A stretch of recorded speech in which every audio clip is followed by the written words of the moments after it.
2 টাকার চপ খাওয়ার জন্য 200 টাকা গাড়ি ভাড়া দিলাম, ভাবা যায়? কি এমন সেই 2 টাকার চপ যার জন্য 200 টাকা গাড়ি ভাড়া দিলাম? আর খেইতে কেমন নাইগলু, কোথায় গেলাম জানতে হলে ভিডিওটা শেষ পর্যন্ত দেখতে হবে। হে মেহেরপুরবাসী, আসসালামু আলাইকুম। প্রথম দেখায় তোমাদের মনে হইতে পারে আমি ঘোরাই করে যাচ্ছি, কিন্তু না, এটা ঘোরা না, এটা হচ্ছে মেহেরপুর জেলার লোকাল বাস। বাস যেভাবে লাফালাফি করছি তোমাদের মনে হইতেই পারে যে আমি ঘোরাই করে যাচ্ছি। যাই হোক, 2 ঘন্টা ধরে লাফালাফি করতে করতে অবশেষে আমরা চলে আসি কুষ্টিয়া চৌড়হাস মোড়ে। বাসে থেকে নেমে একটা রিক্সায় উঠে পড়ি কুষ্টিয়া পিয়ারা তলায় যাওয়ার জন্য। আপনারা চাইলে অটোতেও যেতে পারবেন, অটোতে গেলে ভাড়া কম নাইবি। আপনাদের সাথে বক বক করতে করতে দেখেছেন চলে আইছি কুষ্টিয়া পিয়ারা তলায় আঞ্জুম কিচেনে। নিচে অনেক ভিড় দেখি আমি অর্ডার দিয়ে ওপরে উঠি পড়ি। ওপরে উঠতেই দেখছি সিঁড়ির সাথে এক গাদা গাছ সাজি ছুঁই দিয়েছে। গাছগুনা দেখতে দেখতে আমি ভেতরে ঢুকি পড়ি, আর ভেতরে ঢুকি আমি তো পুরো অবাক হয়ে গেছি। অবাক হবই না কেন, বাইরে থেকে দেখি বুঝতেই পারিনি যে ভেতরটা এত সুন্দর হইতে পারে। কি সুন্দর করে ভেতরটা সাজিছে দেখেছেন, হেভি নাইকজি দেখতে। ভেতরেও এক গাদা গাছ আছে, ফুলের গাছ কি ফলের গাছ তা জানিনি, কিন্তু সব সত্যিকারের গাছ। আঞ্জুমা কিচেনের আনাচে কানাচে সব জায়গায় ডেকোরেশন করা, কোনটা ছুঁই কোনটার ভিডিও করবো বুঝতেই পারছি নি। আমি বক বক করলি কোথায় আবার আপনাদের রোজা নেগে যাবে, তাই আর বেশি কিছু দেখালাম না। ভালো করে 4-5টা ঘুরি ফিরি এসে বসলাম, আর আমাদের ইফতার গুনা দিয়ে গেল। কি ফাইন নাইকজি দেখতে দেখেছেন।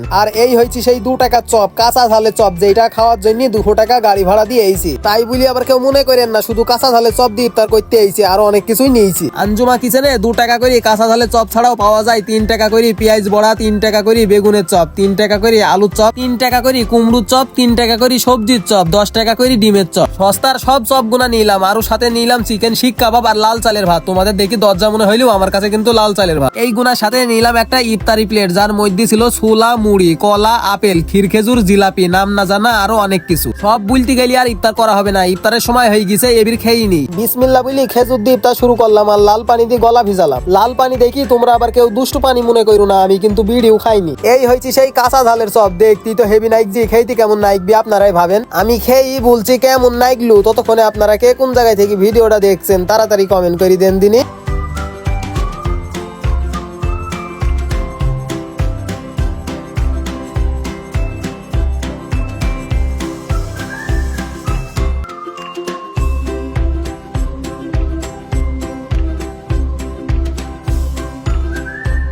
ইফতারের আইটেম আমার কাছে সবগুলাই খুব ভালো লেগেছে আলহামদুলিল্লাহ। বিশেষ করে কাঁচা ঝালের চপটা হেভি লেগেছে। এর লাল চালের ভাতটা খেয়েই বলছি কেমন নাইগলো।